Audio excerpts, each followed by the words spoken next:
ऐसे ही एक और क्रेजी इंसिडेंट में कमिश्नर के ऑफिस के सामने से एक स्कॉर्पियो चोरी करने की कोशिश की और जब नहीं कर पा रहे थे तो थार लेकर आए और स्कॉर्पियो को थार से जोड़कर चोरी करके भाग गए।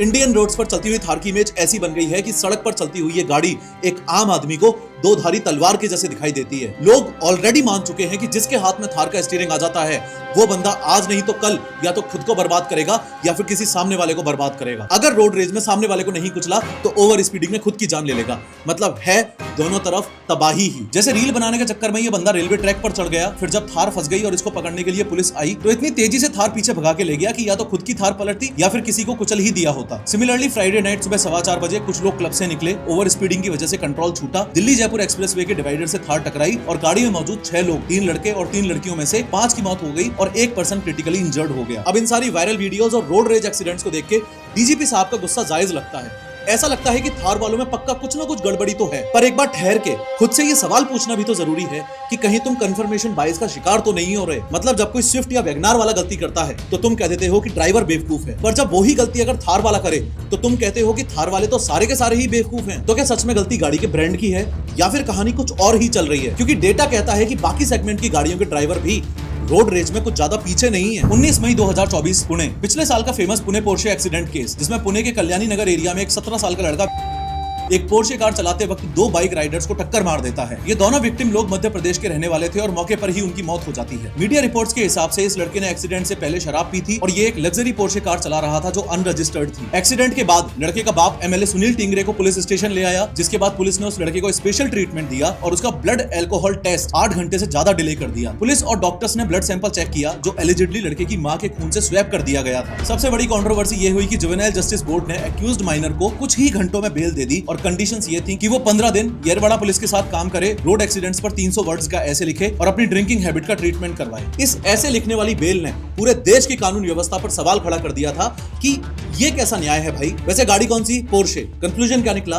बिना थार के भी लोग रोड रेज करके जान लेते हैं। 10 अप्रैल 2022 लद्दाख। पिछले साल एक वायरल वीडियो में दिखा कि लद्दाख के फेमस पेंगोंग लेक के शोर्स पर एक ऑडी Q3 को पानी में भगाया जा रहा था, जिसमें 2 लोग कार की सनरूफ से बाहर लटके हुए थे और कार के पास दारू की बोतल और स्नैक्स भी रखे थे। इस कार का HR रजिस्ट्रेशन नंबर था जो दिखाता है कि ये टूरिस्ट थे। लोकल लोगों ने वीडियो को सोशल मीडिया पर शेयर करते हुए विरोध किया और चूंकि कार की नंबर प्लेट क्लियरली विजिबल थी तो स्ट्रिक्ट एक्शन की डिमांड की। गाड़ी कौन सी? ऑडी। कंक्लूजन क्या निकला? बिना थार के भी लोग बेहूद पने की हरकतें करते हैं। 7 जुलाई 2024 मुंबई के वर्ली एरिया में सुबह 5:30 बजे एक खतरनाक एक्सीडेंट हुआ जिसमें 24 साल का मिहिर शाह, जो कि एक फॉर्मर शिवसेना लीडर राजेश शाह का बेटा है, उसने एलिजिडली शराब पीकर अपनी BMW कार से एक 2 व्हीलर में टक्कर मार दी। इस एक्सीडेंट में 45 साल की कावेरी नकवा की मौत हो गई और उनके पति प्रदीप घायल हो गए। सबसे ज्यादा शॉकिंग बात यह थी कि मिहिर ने टक्कर मार के कार नहीं रोकी, वो कावेरी को 1.5 किलोमीटर तक कार के बोनेट पर और फिर टायर्स में फंसाकर घसीटता रहा। एक्सीडेंट के बाद मिहिर ने अपने ड्राइवर के साथ सीट चेंज कर ली ताकि ऐसा लगे कि ड्राइवर चला रहा था। फिर वो भाग गया और अपनी आइडेंटिटी छुपाने के लिए बियर्ड शेव कर ली और बाल कटवाए। 2 दिन बाद 9 जुलाई को पुलिस ने उसे विरार से अरेस्ट किया। बॉम्बे हाई कोर्ट ने उसकी बिल रिजेक्ट कर दी, ये कहते हुए कि वो हेविली ड्रंक था, एविडेंस टेम्पर कर सकता था और एक्सीडेंट के बाद उसका कंडक्ट बिल्कुल बेरहम था। गाड़ी कौन सी? BMW। कंक्लूजन क्या निकला? लोग बिना थार के भी हत्याएं कर सकते हैं। 29 सितंबर 2024 दिल्ली। 31 साल के पुलिस कांस्टेबल संदीप, जो नंगलोई पुलिस स्टेशन में पोस्टेड थे, प्लेन कपड़ों में अपनी बाइक पे ड्यूटी कर रहे थे क्योंकि उस एरिया में चोरी के केसेस बहुत बढ़ रहे थे जिनकी इन्वेस्टिगेशन करनी थी। अचानक उन्होंने एक वैगनार कार देखी जो बहुत तेजी और लापरवाही से चल रही थी, तो संदीप ने ड्राइवर को स्लो डाउन करने का इशारा किया, लेकिन ड्राइवर ने उल्टा कार की स्पीड और बढ़ा दी और पीछे से संदीप की बाइक को टक्कर मार दी, जिससे संदीप अपनी बाइक के साथ करीबन 10 मीटर तक सड़क पर घिसटते रहे और फिर एक पार्क्ड कार से जाके टकरा गए। उनकी सीरियस हेड इंजरीज की वजह से वो नहीं बच पाए। पूरी घटना सीसीटीवी में रिकॉर्ड हुई जिसमें साफ दिख रहा है कि संदीप सिग्नल दे रहे हैं लेकिन कार ने उन्हें टक्कर मारी। ये कोई एक्सीडेंट नहीं था, इंटेंशनल अटेम्प्ट टू मर्डर का केस था। संदीप अपने पीछे अपनी माँ, वाइफ और एक 5 साल के बेटे को छोड़ के चले गए। गाड़ी कौन सी? वैगनार। कंक्लूजन क्या निकला?